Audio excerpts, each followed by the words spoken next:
তুমি এখনো নামাজ পড়ো না, এখনো তুমি মসজিদে ঢুকতে পারো নাই।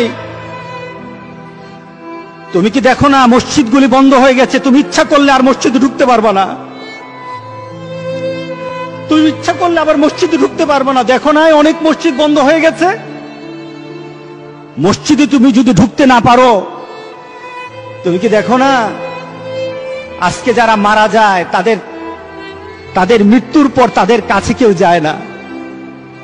তাদের মৃত্যুর পর তাদের কোনো সিস্টেম ওয়েতে তাকে দাফন করা হয় না, তাকে উচ্ছিষ্ট একটা জিনিসের মতো মাটির সাথে দাফন করে দেওয়া হয়।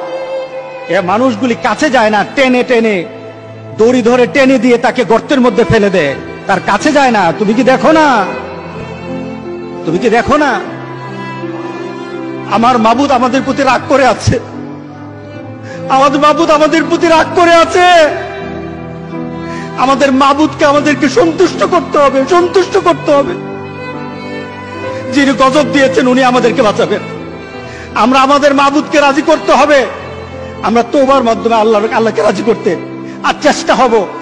গোটা পৃথিবীর মুসলমান আর সময় নাই, আর সময় নাই। আপনি এখন বাংলাদেশের রাস্তাঘাটে হাঁটেন, এমন পরিবেশ যেন আল্লাহ না করে, জোরে বলেন আল্লাহুম্মা আমিন। এমন পরিবেশ যেন আল্লাহ না করে বাংলাদেশের মানুষ ঘর থেকে বের হবে না। যখন ঘর থেকে কেউ বের হবে তার লাশটা বের হবে, কেউ জানাজাও দিবে না। এমন হয়ে যাবে যদি আল্লাহকে সন্তুষ্ট না করতে পারেন, এমন হয়ে যাবে। সুতরাং আমরা আল্লাহর কাছে প্রাণ বলে আজকে কাঁদি। যারা নামাজ পড়ো না, তুমি টের পাও না মসজিদের দরজা তোমার জন্য বন্ধ হয়ে যাবে। তুমি মনে রেখে দিও, মসজিদের সাথে তোমার সম্পর্ক তোমার হয় নাই, তুমি জান্নাতের দরজাও তুমি খুলতে পারবা না। তুমি এখনো বেনামাজি, এখনো সকালবেলা তুমি ঘুমাও, এখনো তুমি আল্লাহকে ভুলে আছো, এখনো তোমার কাছে তওবার কথা তোমার চিন্তাতে আসে নাই। তুমি অনেক কিছু হতে পারো, তুমি মুসলমানের কাতারে থাকবা না।